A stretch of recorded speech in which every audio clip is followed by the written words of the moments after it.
Friends, welcome back to ARC Tutorials. This is Python tutorial series for absolute beginners. In the last episode, we completed learning about the string methods, the built-in string methods that Python provides. In today's episode, we are going to learn about input method, which is used to take user input. Very important, very crucial, especially if you're building a project or an application which requires user to provide some inputs. That's where input will come into picture. Let's get started.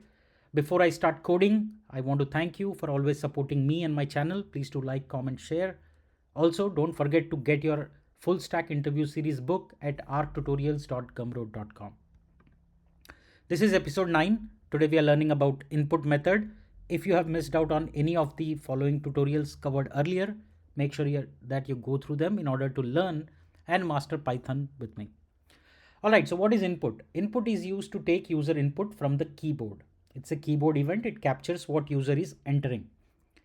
The return value is always a string, which means even if user enters a number, for Python, it's a string. That's why if you remember in the last episode, we did something called isDigit to check whether the entered value is a number or not. You can pass a prompt message inside input. To use numbers from input, you must convert the result using int or float. Input pauses program execution until the user types something. That means every time you use the input method, it will come to that point and stop. It will stop for user to enter some value and then only proceed further. That's all. Simple, straightforward. Let's go to coding. Okay, I'm bringing up PyCharm. I'm going to create a new file for you and let's call it input method.py. All right. So very basic and straightforward, nothing complicated. What we'll do, we'll create a simple program which takes numbers first. First, let's start with a simple program which will greet you, right? So let's go ahead and say enter a name. So we are going to do name equal to, and you'll write input and just say enter your name.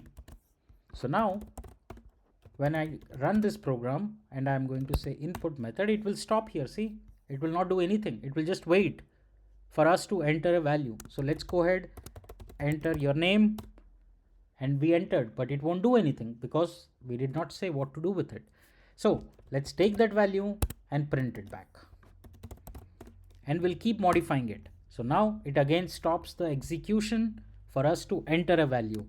So enter a value and it prints arc. We learned about string concatenation in the last. So why don't we go ahead and do that? Say hello.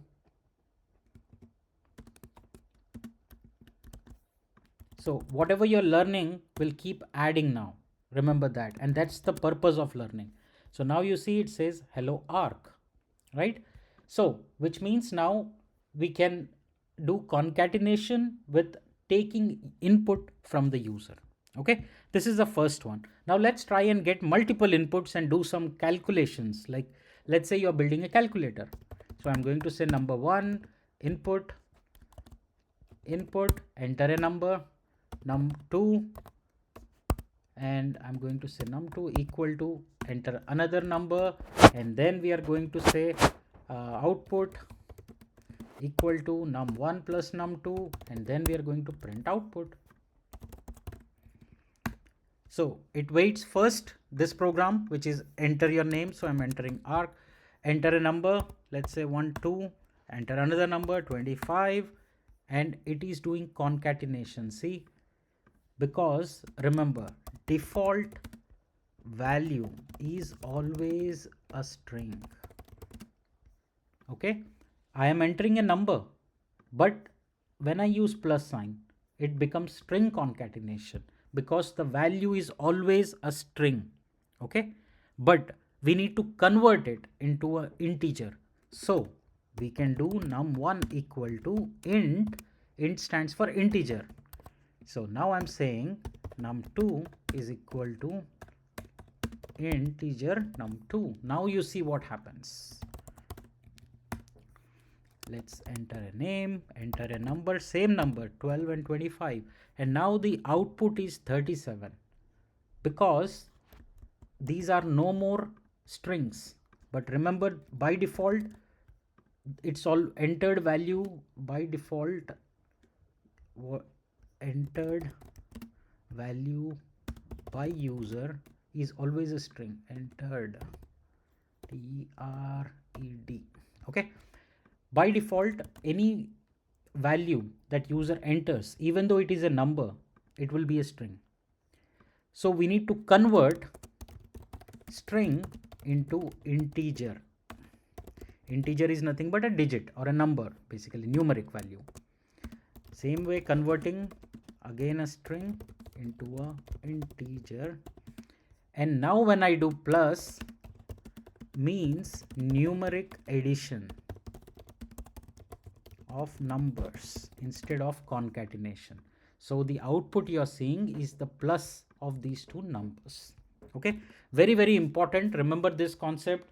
This is probably one of the most basic thing that you should know. Okay, now can we do this simplification? Of course we can do that. If I were to rewrite it, you don't need so many lines of code. Instead, we can just do int right here. This is also correct. I can just do int right here. See, I take the value, so I don't need this 2 extra lines of code. I'm chaining those methods. I'm just saying input will take the user input, then I'm validating with the int. However, you can also do this. There is no mandatory to chain methods. It's a good practice. Okay, we will keep learning as we progress, but for now, just stay ahead with what I'm showing you, and we will learn to optimize it as well. Okay, now one last thing I'll show you. Let's say you want to handle multiple inputs, right? That's another use case where we can work with it. So let's say num3 comma number 4.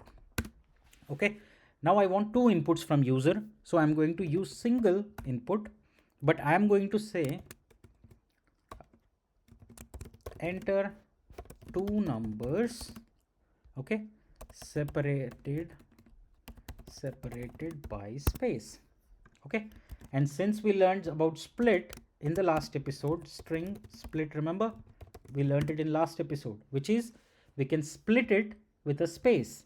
So now what happens, we can get two numbers. So if I copy the same again, let's say or let me type it up, num3 equal to int num3, number 4 equal to int number 4, number 5 is equal to number 3 plus number 4, and then we print number 5. Simple, nothing complicated. All we are doing now is telling user to enter two numbers separately by space.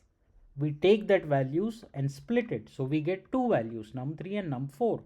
Then we convert it into an integer because by default it's a string.